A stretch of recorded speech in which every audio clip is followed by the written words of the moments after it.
Bienvenidos a Meditaciones Teoterápicas. Aprendamos juntos una nueva enseñanza en la palabra de Dios para aplicar a nuestra vida diaria. Meditaciones Teoterápicas. Hola familia, Dios les bendiga mucho, espero que se encuentren muy bien. Hoy tenemos una nueva meditación teoterápica en la palabra de Dios, obviamente, y esto está en Apocalipsis 7 del 13 al 17. Apocalipsis 7 del 13 al 17, sí, son unos versículos que vamos a leer ahora, y le he titulado a esta meditación Primero limpios, ¿sí? Si bien Apocalipsis, bueno, la misma palabra Apocalipsis, sabemos que la traducción al inglés de la Biblia se llama revelaciones, ¿verdad? Son cosas que Dios revela, ¿sí?, al apóstol Juan, y que obviamente no acontecieron. Por eso es quizás el libro más, por así decirlo, completo en profecía, ¿sí?, sobre lo que va a suceder. Por tanto, bueno, si bien esto no acontece, nosotros podemos tomar el ejemplo de lo que aquí va a suceder, de lo que aquí va a pasar, de lo que se nos cuenta acerca del reino de los cielos, acerca de estas imágenes que ve el apóstol, ¿verdad?, para tener una idea y una enseñanza acerca de cómo debemos comportarnos y obviamente qué recibimos por una cosa u otra. Y eso es de lo que queremos hablar el día de hoy, ¿sí? Vamos a ir a Apocalipsis 7 entonces, del 13 al 17, como les decía. Vamos a leer un poco, para entrar en contexto, es parte de la visión que ve el apóstol Juan, sí, obviamente. En una parte ve un número, en la Biblia específica, ¿no? 144.000, haciendo referencia a de las tribus de Israel, 12.000 de cada una de las tribus de Israel, ¿sí? Varios estudios dicen que ese número es literal, otros dicen que, bueno, es un estimativo, obviamente, ¿no? Y bueno, supuestamente serían referidos a judíos, ¿verdad? Judíos que creerían después de la tribulación o en la tribulación también en el nombre del Salvador, de Jesucristo, ¿verdad? Pero bueno, vamos a referirnos sobre qué se dice de estos hombres, ¿sí? Que obviamente algo dice la Biblia sobre enseñanza, y esto es lo que a nosotros nos importa el día de hoy. Dice: entonces uno de los ancianos habló diciéndome, estos que están vestidos de ropas blancas, ¿quiénes son y de dónde han venido? Yo le dije, Señor, tú lo sabes. Y él me dijo, estos son los que han salido de la gran tribulación y han lavado sus ropas y las han emblanquecido en la sangre del Cordero. Por esto están delante del trono de Dios y le sirven día y noche en su templo. Y el que está sentado sobre el trono extenderá su tabernáculo sobre ellos.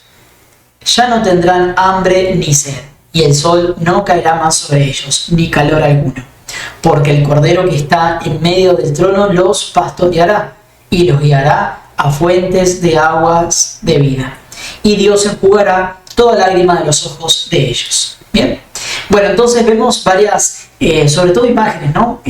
Cuando uno lee este tipo de libros, este tipo de pasajes en la Biblia, se le viene a memoria imágenes mentales porque es quizás muy visual lo que está contando.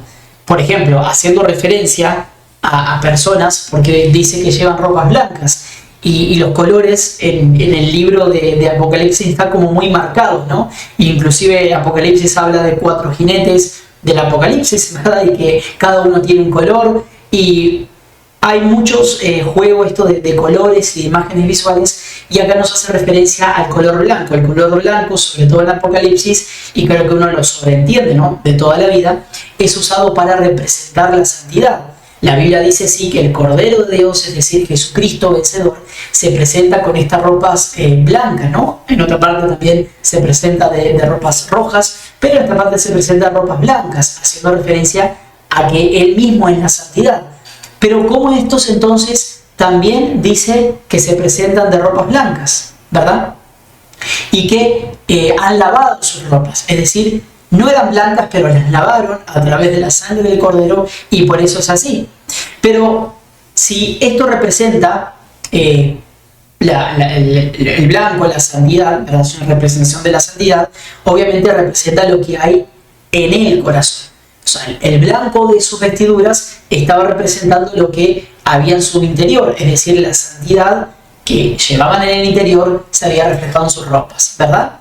Pero obviamente acá nos preguntamos, pero ¿cómo si hemos pecado? Si ellos también serán hombres pecadores, porque todo hombre, ¿sí?, ha pecado y está destituido de la gloria de Dios, eso dice Romanos, ¿sí? ¿Cómo es que si hemos transgredido la ley podemos llevar y podemos presentarnos delante del trono de Dios? ¿O ellos cómo pueden presentarse? Con ropas blancas. Y la respuesta está en el mismo pasaje, porque han emblanquecido sus ropas a través de la sangre del Cordero, es decir, a través de la sangre de Jesús.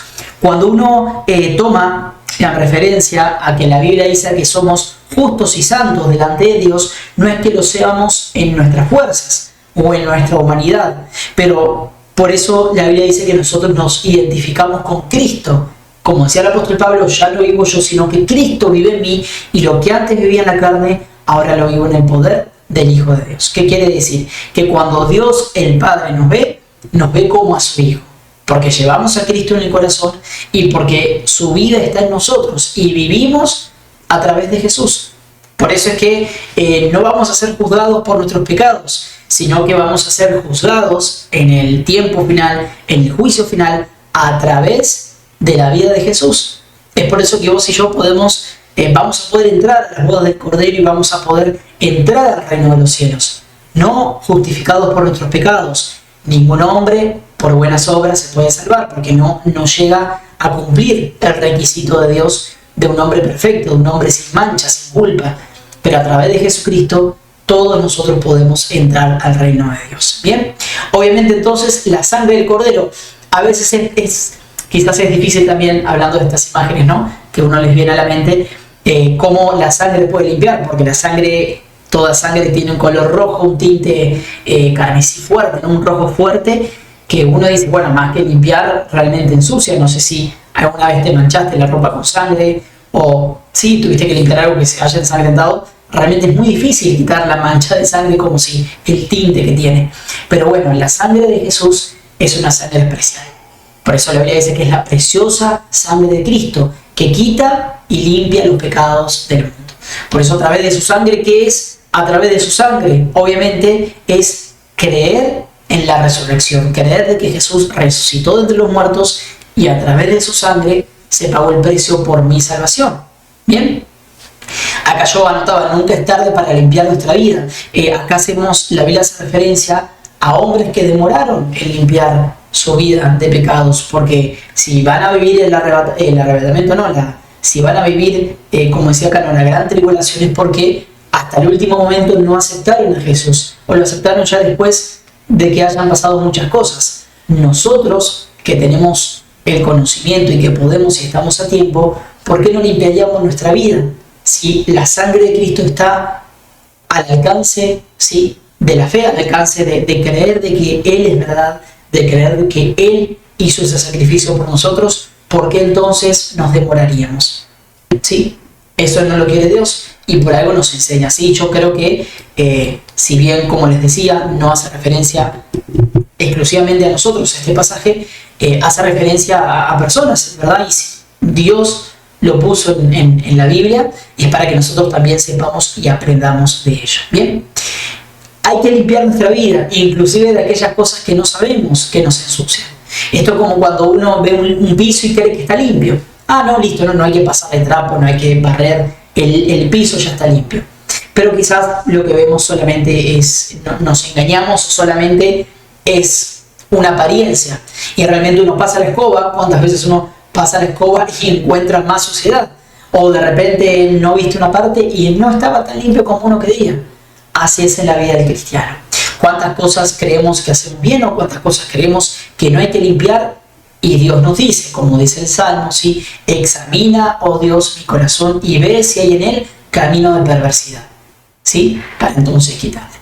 Limpiarme, hay otro pasaje que dice que si Dios me limpiase, si mis pecados fueran fueran rojos como el carmesí, ¿sí? A través del perdón de Dios serán blancos como la lana. ¿Qué quiere decir? Que Dios hace esa transformación de un hombre pecador a un hombre santificado en Cristo. Reitero, un hombre santificado solamente en Jesús, ¿verdad?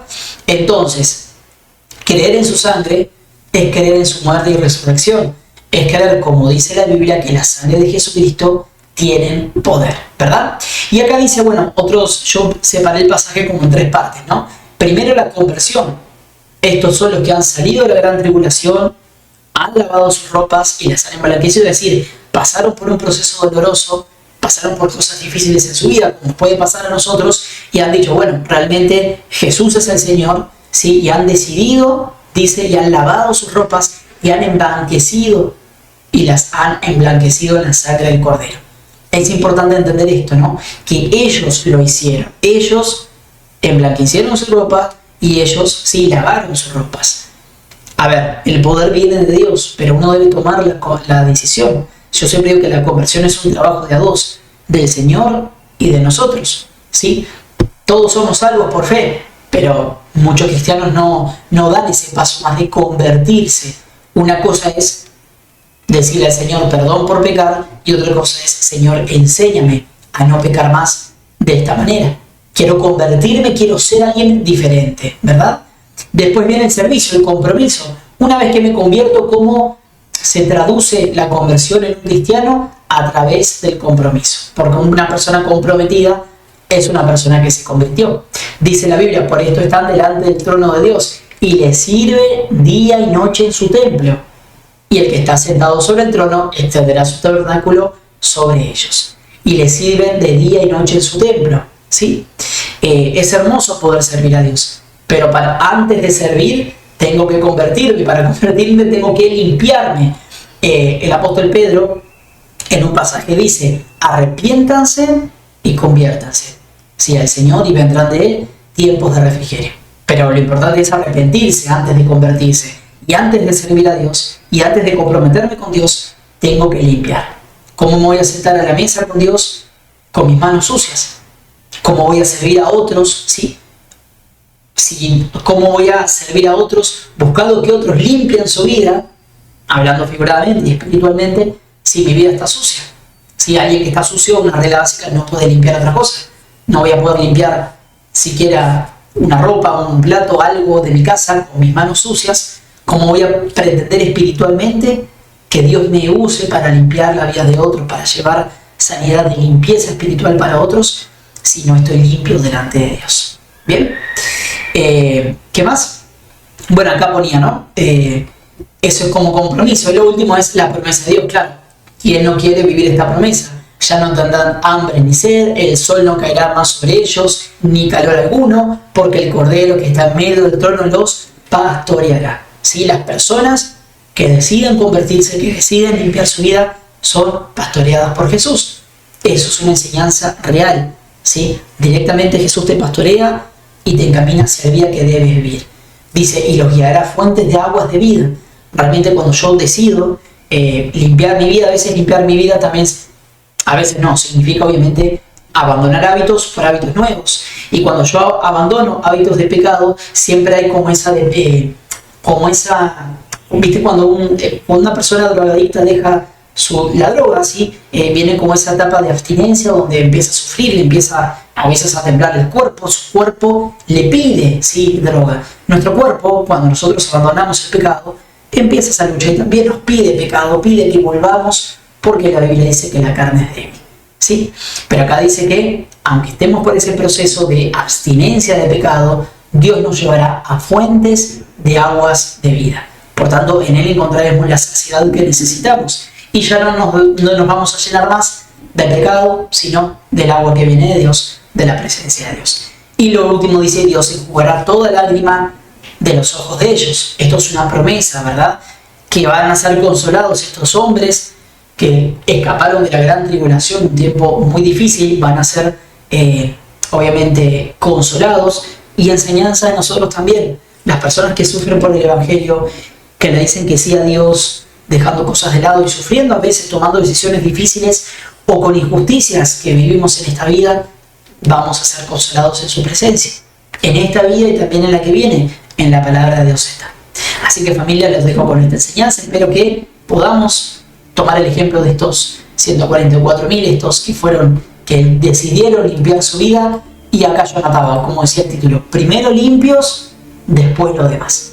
Primero limpios, después convertido, después comprometido y después disfrutando las promesas que vienen de parte de Dios. Vamos a orar entonces. Padre de los cielos, gracias por esta enseñanza que pones en tu palabra en Apocalipsis, Señor, porque aunque son los tiempos del fin, Señor, y porque es algo que aún no ha acontecido y del cual, Señor, aún, Señor, seguramente no seamos parte porque tú nos llevarás antes, sabemos que es importante, Dios. Por eso tú lo pones en tu palabra para enseñarnos y redarguirnos, Señor. Que estamos a tiempo de limpiar nuestra vida, de limpiar nuestro corazón, de limpiar nuestras ropas para que sean blancas, como dice tu palabra. Quizás espiritualmente, Dios, estemos manchados, Señor. Estemos, Dios de los cielos, con nuestras ropas sucias, Señor, con nuestras ropas manchadas de pecado. Por eso es una oportunidad, Señor, para venir delante de ti, para aceptar tu sacrificio en la cruz y para hacer valer el poder de tu sangre en nuestra vida. No porque tú no tengas el poder o porque no puedas hacerlo, sino porque es una decisión personal.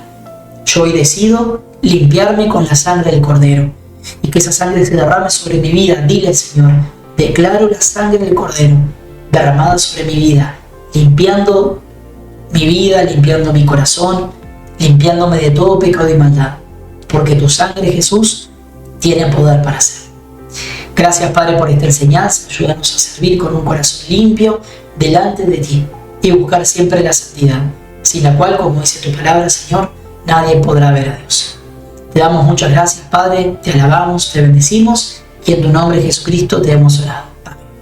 Amén, familia, Dios los bendiga. Nos vemos en un próximo momento. Meditaciones teoterápicas.